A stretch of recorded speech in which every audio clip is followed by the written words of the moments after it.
আমার সামনে দেখো রয়েছে প্রচণ্ড পরিমাণে ভিড় আর প্রচুর মানুষের জমায়েত।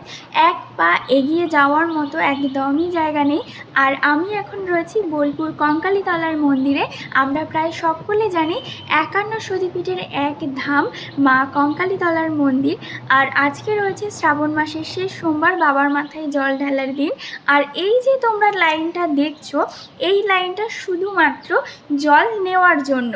আর এত ভিড়ের মধ্যে আমি দেখাতে পারবো না লাইনটা কতটা বড়। তো প্রচুর একটা বড় লাইন।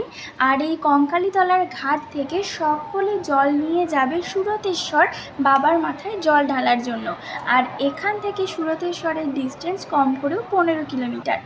তো অনেকে অনেক বড় বড় মূর্তি বা যে যেমনভাবে পারছে বাবাকে সাজিয়ে নিয়ে সঙ্গে করে আসছেন, এবং অনেকে বহু দূর দূরান্ত থেকে ডন্ডি কেটে তারপরে আসছেন বাবার কাছে।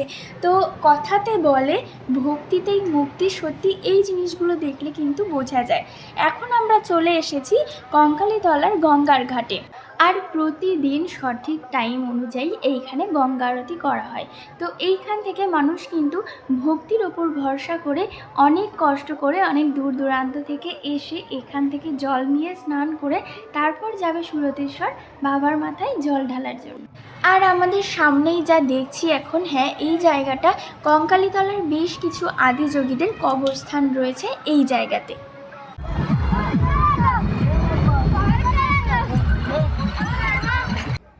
এখন আমরা চলে এসেছি বাবা ভোলানাথের মন্দির সুরতেশ্বর। মন্দিরের চারিদিকে চার দেওয়ালে রয়েছে বাবা ভোলানাথের লীলা দৃশ্য।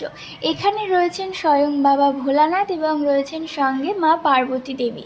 তো মন্দিরটা পুরোটা তোমাদেরকে ঘুরিয়ে দেখানোর জন্য আমি প্রবেশ করেছি মন্দিরের গর্ভগৃহে। আর মন্দিরটা নতুন করে এখন নির্মাণ করা হয়েছে।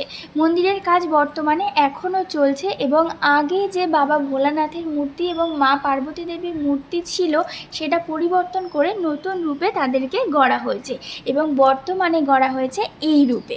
আর মন্দিরটা দেখো খুব সুন্দর রূপে সাজানো হয়েছে। বিশেষ করে আজকের দিনে মন্দিরটাকে কিন্তু বেশ সুন্দর করেই সাজানো হয়েছে। পাশাপাশি মন্দির চত্বরে মা দুর্গার আগমনের কাজও শুরু হয়ে গিয়েছে। সবুজে ঘেরা বাবা ভোলানাথের মন্দির চত্বরে তোমাদেরকে একটা অসাধারণ দৃশ্য দেখাই। দেখো, কথায় বলে সর্বত্রই বাবা বিরাজমান। তো দেখো, বাবার মাথার উপর যে চাঁদটা রয়েছে সেটা কিন্তু আসলেই চাঁদ। এখন আমি চলে এসেছি এই মন্দির চত্বরের রান্নাঘরে। আর এখানে কিন্তু শেষ সোমবারের আগের দিন রবিবারে রান্না করা হয় সকল ভক্তদের জন্য, এবং এইখানে বসিয়ে খাওয়ানো হয়। এবার চলো আমরা প্রবেশ করি সুরতেশ্বরের শ্রাবণী মেলাতে। তো প্রথমেই দেখো এখানে রয়েছে অনেক ঠাকুরের জিনিসের দোকানপত্র। তারপরেই আমরা চলে এসেছি মেয়েদের কানের দুলের সাজের জিনিসপত্রের দোকানে। তো আরও রয়েছে খেলনার জিনিসপত্রের দোকান। তো স্বাভাবিক মেলাতে যেগুলো থেকে থাকে বিভিন্ন রকমের দোকানপাট এবং বিভিন্ন রকমের খাবারের দোকান, তো সেগুলোই রয়েছে এখানে। আর মেলাটা খুব বেশি বড় নয়, একটু ছোটোখাটো মেলা। তো তারপরেই আমরা চলে এসেছি ফুচকা খেতে। তো এটা আমাদের ভীষণই একটা পছন্দের খাবার। তো যেখানেই আমরা যাই একটু ফুচকা না খেলে আমাদের ভালো লাগে না। তো আজকের ভিডিওটা এখানেই শেষ করছি। আর কেমন লাগলো কমেন্টে অবশ্যই জানিও।